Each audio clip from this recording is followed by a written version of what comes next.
Hey guys, Brendan here.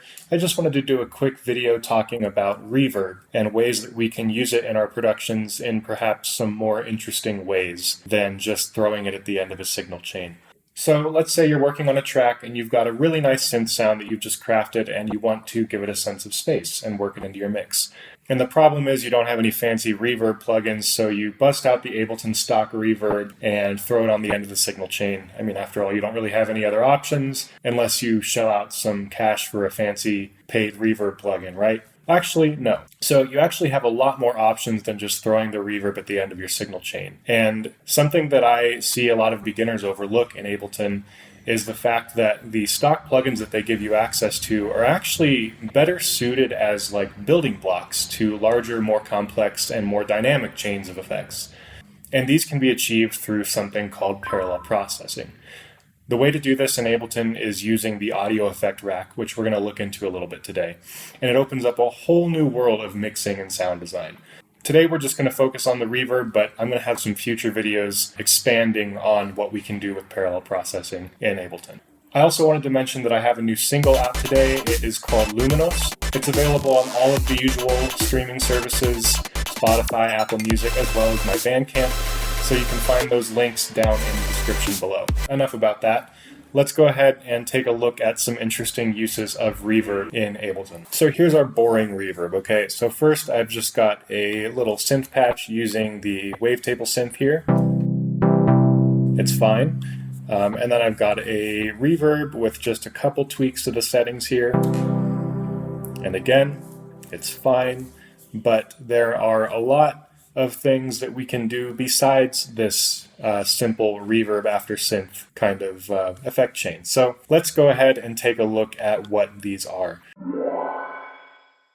So my first favorite use of the Ableton reverb outside of just like a standard long tail reverb is kind of like the Serum Dimension Expander type effect. This one is definitely the most simple of the bunch that I'm going to show you today. Let me show you the raw sound first that we're going to be working with. This is just a simple operator percussion patch.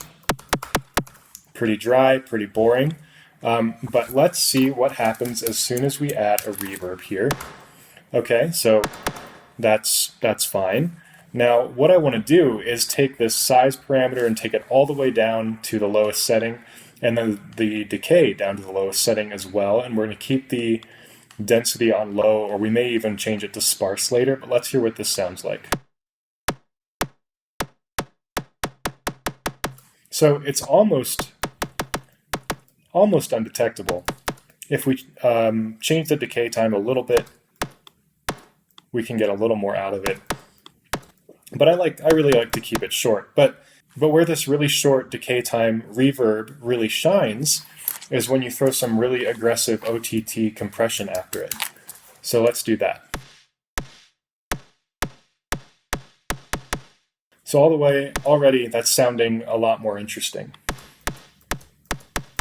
And then another thing I'm going to do after that is just clip the whole thing. So we're just going to take a saturator, and then we're going to, I always have mine default to digital clip, because I like digital clipping, I think it's fun. So now we've got a very aggressive short reverb time. It's being compressed, and then the whole sound is being clipped together.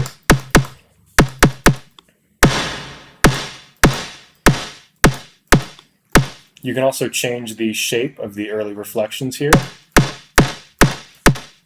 This is the kind of sound that I think just fits perfectly into modern bass music sound design. We can make it even sharper if we remove this input filter and take off the shelving on the diffusion network. Now that just sounds so crispy. I love it. Let's take the shape down. So if you take the shape down to 0, that kind of keeps the tail like really close to the very end of the actual percussion sound. If you change it up to 1, that actually gives you more separation between the percussion and the reverb that we generate. So yeah, that's the first one. It's one of my favorites. I just think it's so much fun. It's really simple, but most people just don't think of cranking the size and the decay down so small. So if we change the density settings, Just gives us some other textures to work with.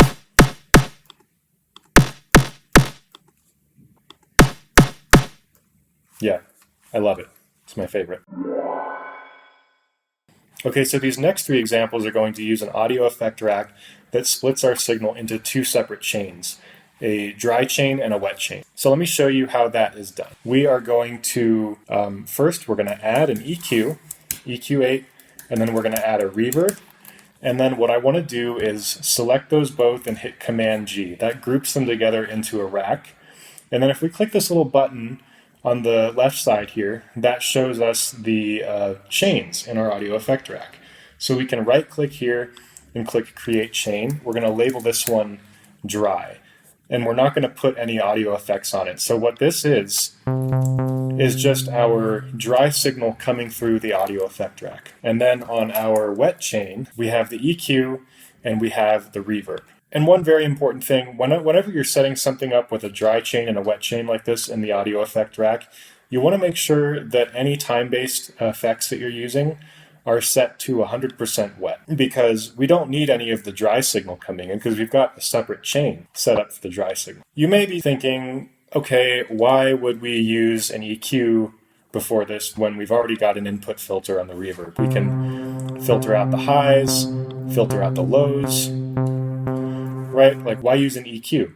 This input filter, I don't like it. I think it's very limiting in the way of how you can shape the tone that actually goes into the reverb. I really prefer to just turn these off and use an EQ instead, because that gives us access to steeper slopes, more nuanced curves like this. So we can really get a much more nuanced control of what the reverb is actually listening to and which frequencies are getting to the reverb algorithm. So if I play our patch here with this EQ on it, you can hear as I shape this and continue to play the patch,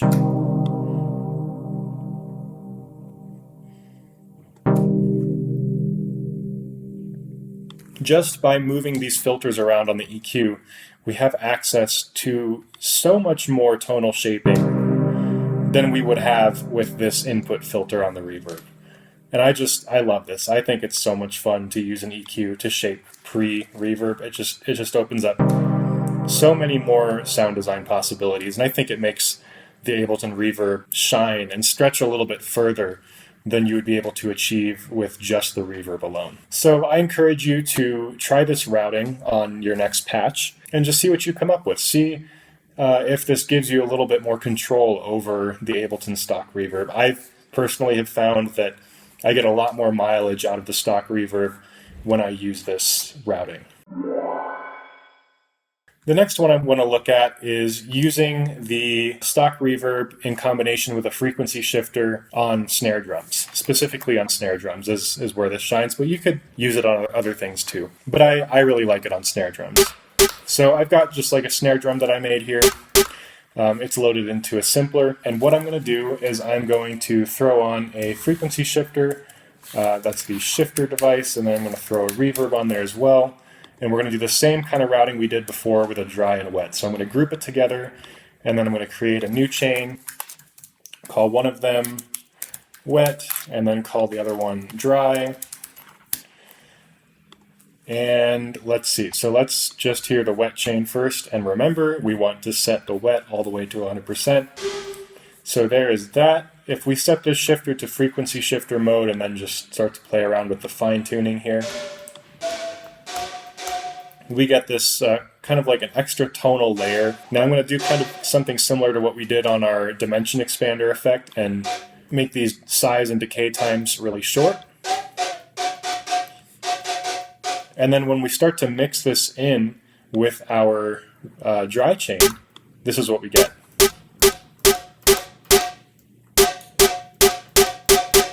I just think that's perfect for like really when you want like a tonal drum and bass snare or like a dubstep snare that you just don't want to be quite so dry, and you want that like you want to add some space to it, but you don't want it to necessarily sound like you're just putting the drum in a space, but maybe give it some additional tonal color on top of it.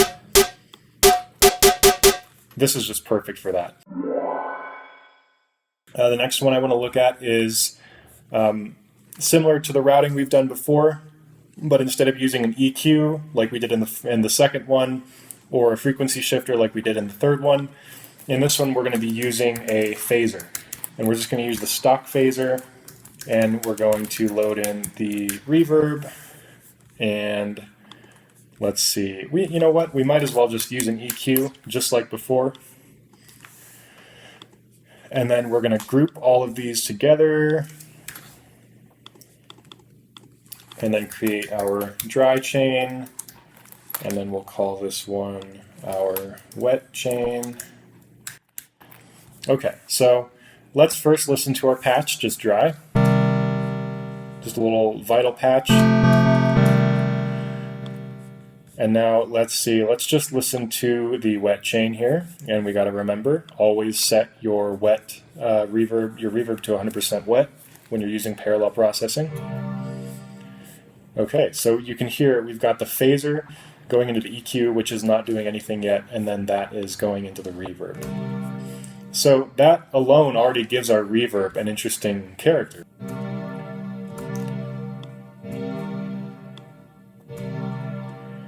We've got all that additional character coming from the phaser going into the reverb, but then we don't hear any of that original phaser on our dry signal, so we're going to be able to blend the two together. And it's going to make the phaser more of a background effect than a foreground effect. And then let's turn on some of these curves on our EQ so we can shape that a little bit as it goes into the reverb. And then we need to obviously turn on both of our chains here. And then let's give this some longer decay.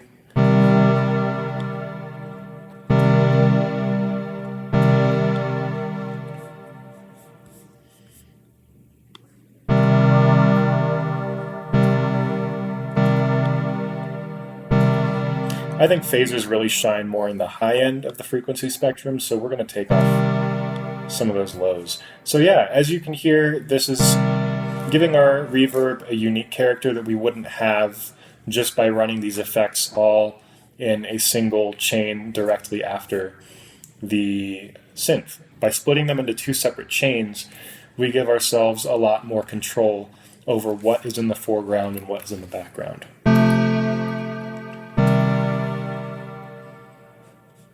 So let's hear it, for example, without the phaser and the EQ. Fine, just a little bit plain.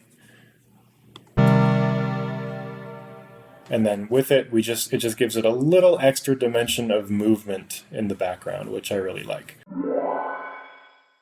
The last one I want to look at does not use parallel processing, but it actually uses a feedback loop instead.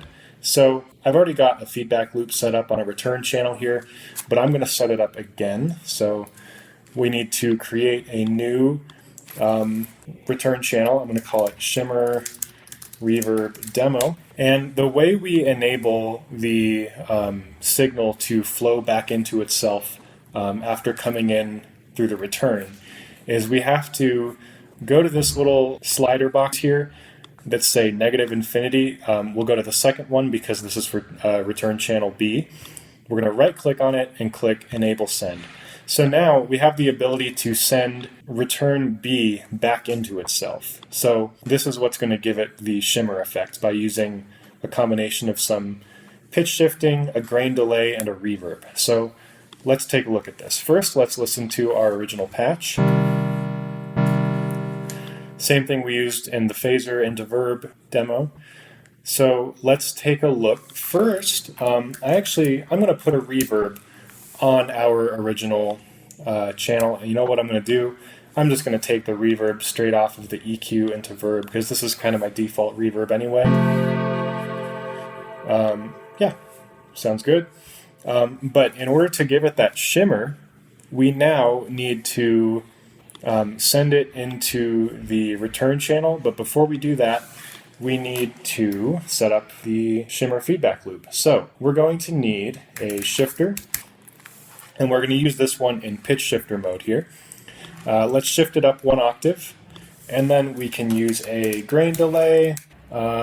We can set it to maybe something like that.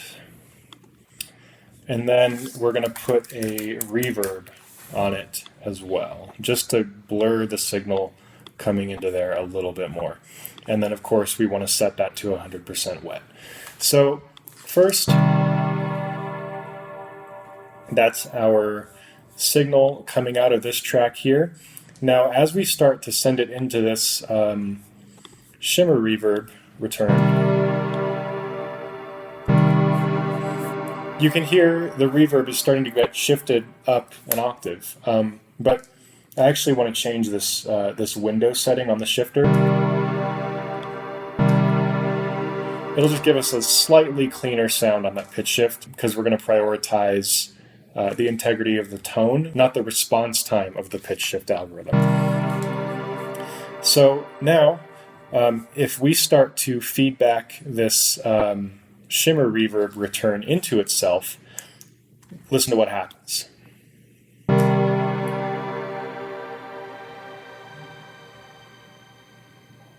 So what's happening is the sound is coming out of track 5 into the return track, and it's going through the pitch shifter, the grain delay, and the reverb, and then once it reaches the end of the reverb, it gets attenuated by 3.7 dB, or whatever we have this set to. This basically becomes your feedback control, and then it goes back into the pitch shifter, through the grain delay, into the reverb, and again, and again, and again. So that kind of just makes it like pitch shift itself repeatedly into infinity. Now, when you're working with feedback loops, you want to be really careful to make sure that this does not get out of control, because feedback loops can explode really quickly. So you want to be careful, especially if you're using any effects in your feedback loop that might accentuate certain frequencies, because those will just compound onto each other over and over again. And you may end up hurting your ears, or if there's someone in the room with you, hurting their ears. Just be careful. But yeah, that is how you set up a Shimmer Reverb. Lots of fun. That's everything I have for today.